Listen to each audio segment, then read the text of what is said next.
السلام علیکم ویورز، ہماری آج کی کہانی ہے معذور نوجوان کی داستان مصیبت۔ میں اس ملک کے بادشاہ محمود کا اکلوتا لڑکا ہوں۔ میری شادی چچا کی لڑکی سے ہوئی تھی اور ہم آپس میں محبت کرتے تھے۔ جب میرے والد کا انتقال ہو گیا تو میں تخت نشین ہوا اور ہم دونوں 5 سال تک عیش و عشرت کی زندگی بسر کرتے رہے۔ اس عرصے میں مجھے اپنی بیوی کے متعلق کسی قسم کا شبہ نہیں ہوا اور میں ایک دیانتدار شریف آدمی کی طرح اس پر اعتماد کرتا رہا۔ ایک روز ملکہ اتفاقاً حمام میں گئی۔ دوپہر کا وقت تھا، میں سونے کے لیے لیٹا۔ 2 خواصیں جو ملکہ کے ساتھ رہتی تھیں مجھے پنکھا جھلنے لگیں۔ تھوڑی دیر بعد وہ یہ سمجھی کہ میں سو گیا ہوں، حالانکہ میں اس وقت جاگ رہا تھا۔ چنانچہ آپس میں آہستہ آہستہ باتیں کرنے لگیں۔ ایک بولی، دیکھو ہمارا بادشاہ کیسا خوبصورت جوان ہے، ملکہ اس کے باوجود ایک ادنا حبشی غلام سے لگی ہوئی ہے اور اس نیک آدمی کو آج تک کوئی علم نہیں۔ دوسری نے جواب دیا کہ بیچارے کو خبر کیسے ہو، ملکہ جب اس حبشی سے ملنے جاتی ہے تو اس کو بے ہوشی کی دوا پلا دیتی ہے۔ یہ بات سن کر میرے ہوش و حواس جاتے رہے، لیکن اس وقت مصلحتاً میں سوتا ہوا بنا رہا۔ تھوڑی دیر میں میری بیوی حمام سے آ گئی، لیکن میں نے تحقیقات سے پہلے اس سے کچھ نہ کہا۔ شام کو سونے کے وقت حسب معمول میرے لیے شربت کا گلاس لائی۔ میں سمجھ گیا کہ اس طرح مجھے بے ہوش کر کے بیوقوف بنایا جاتا ہے۔ میں نے گلاس تو لے لیا، لیکن ملکہ کی آنکھ بچا کر اس کو پینے کی بجائے دوسری طرف گرا دیا اور خود سونے کے لیے لیٹ گیا۔ جب ملکہ کو یقین ہو گیا کہ میں بے ہوش ہو گیا ہوں تو اس نے لباس فاخرہ پہنا اور باہر چلی گئی۔ میں بھی آہستگی سے اٹھا اور اس کے پیچھے پیچھے روانہ ہو گیا۔ ملکہ یعنی میری بیوی محل سے نکل کر ایک ویران میدان میں آ گئی، جہاں ایک حبشی غلام غالباً اس کے انتظار میں ٹہل رہا تھا۔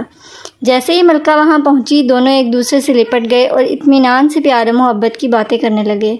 میرے تن بدن میں غیرت کی آگ لگ رہی تھی۔ میں اسی جگہ ایک جھاڑی کی آڑ میں ٹھہر گیا۔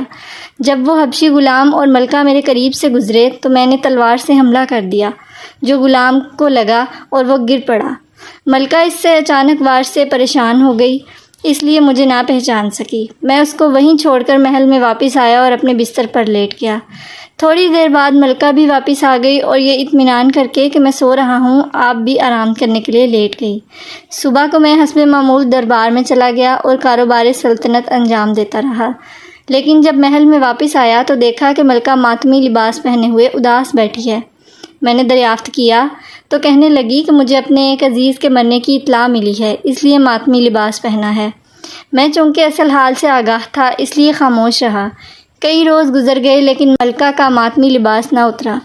میں بھی یہ معلوم کرنے کی فکر میں تھا کہ اس کمبخت حبشی کا کیا انجام ہوا۔ آخر ایک دن پتہ چلا کہ وہ مرا نہیں، صرف زخمی ہوا ہے۔ ایک شب کو میں نے پھر ملکہ کا تعقب کیا۔ وہ ایک مکان میں پہنچی جہاں وہی حبشی غلام زخمی پڑا تھا۔ ملکہ اس کے قریب بیٹھ کر بڑے پیار سے کہنے لگی کہ مجھ سے باتیں کر، میں تیرے لیے اپنی جان فدا کرنے کو تیار ہوں۔ لیکن وہ ملعون خاموش رہا۔ اس وقت پھر مجھ پر غیرت کا جنون سوار ہوا اور میں غصے کی حالت میں سامنے جا کر کھڑا ہو گیا اور ارادہ کیا کہ ان دونوں کو قتل کر ڈالوں۔ یہ دیکھ کر ملکہ میری طرف بڑھی اور کچھ پڑھ کر مجھ پر پھونک دیا۔ میرا وہ ہاتھ جس میں تلوار تھی بیکار ہو گیا۔ اس کے بعد اس نے کچھ پڑھا اور مجھے حکم دیا کہ تو آدھا پتھر کا ہو جا۔ اسی وقت میرا نیچے کا دھڑ پتھر کا ہو گیا۔ اس کے بعد میری مملکت کو جھیل بنا دیا اور آبادی کو مچھلیاں، پھر اس کے چاروں طرف جادو کے زور سے پہاڑ کھڑے کر دیے تاکہ دنیا کی نظروں سے پوشیدہ ہو جائے۔ یہ وہی جھیل اور مچھلیاں ہیں جن کو آپ دیکھ رہے ہیں۔ وہ ظالم عورت اب بھی اپنے دوست حبشی غلام کے ساتھ یہیں رہتی ہے اور روزانہ میرے پاس آ کر 100 کوڑے مارتی ہے۔ وہ حبشی غلام اب تک تندرست نہیں ہوا۔ جب وہ جوان اپنی داستان مصیبت سنا چکا تو بادشاہ نے اس کو تسلی و تشفی دی اور کہا کہ میں ان دونوں سے تمہارا بدلہ لوں گا، صرف تم مجھے ان کی رہائش کا پتہ دو۔ نوجوان نے بادشاہ کو پتہ دیا۔ بادشاہ نہایت احتیاط سے اس مکان میں پہنچا اور دیکھا کہ ملکہ کا محبوب حبشی ایک آراستہ چھپر کھٹ پر آرام سے سو رہا ہے۔ بادشاہ بے پاؤں اندر گیا اور حبشی پر بھرپور تلوار کا ہاتھ مارا اور اس کا قصہ تمام کر دیا۔ اس کے بعد حبشی کی لاش کو دوسرے کمرے میں چھپا دیا اور خود کپڑا اوڑھ کر اسی چھپر کٹ پر لیٹ گیا۔ تھوڑی دیر میں وہ بدکار ملکہ آ گئی اور بہت محبت بھرے الفاظ سے کہنے لگی، آخر پیارے تم مجھ سے کیوں ناراض ہو اور مجھ سے کیوں نہیں بولتے؟ میں تمہارے انتقام میں کل سلطنت برباد کر ڈالی اور اپنے شوہر کو آدھا پتھر کا بنا دیا۔ تم پر ہاتھ اٹھانے کے جرم میں اب تک اس کو 100 درے روزانہ مارتی ہوں۔ بادشاہ جو حبشی کی جگہ لیٹا تھا مریضوں کی طرح آہستہ سا بولا کہ تم اپنے شوہر کو روزانہ نہ مارا کرو، اس کی چیخوں پکار سے مجھے تکلیف ہوتی ہے، میں چاہتا ہوں کہ اس کو اصلی حالت میں لوٹا دو اور ان تمام لوگوں کو بھی اپنے سحر سے نجات دے دو جو مچھلیاں بنے ہوئے جھیل میں پڑے ہیں، اور اس مملکت کو بھی اس کی اصلی صورت میں کر دو، کیونکہ یہ سب میرے لیے بد دعا کرتے ہیں اور اسی لیے مجھے صحت نہیں ہوتی۔ ملکہ نے کہا، یہ اتنی بڑی بات نہیں، میں سب کو ایسا ہی کیے دیتی ہوں جیسے یہ پہلے تھے۔ چنانچہ ملکہ نے سحر پڑھا اور ہر شے اپنی اصلی صورت میں آ گئی۔ وہ نوجوان بھی مصیبت سے رہا ہوا۔ اب نہ وہ جھیل تھی نہ پہاڑ، بلکہ ایک آباد ملک ہو گیا۔ جب ملکہ اس کام سے فارغ ہو گئی تو پھر حبشی غلام کے پاس آئی، کیونکہ اب تک وہ یہی سمجھ رہی تھی کہ چھپرکٹ پر اس کا محبوب سو رہا ہے، اور کہنے لگی کہ میں نے تمہارے حکم کی تعمیل کر دی، خدا کے لیے اب تو منہ کھولو اور مجھ سے بات کرو۔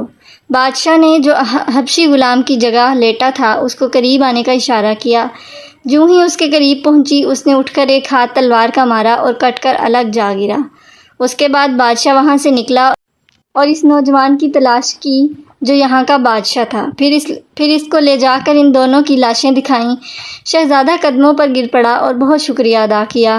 کل رعایا کو حالات کا علم ہوا تو سب خدا کا شکر بجا لائے اور بادشاہ کے ممنون احسان ہوئے۔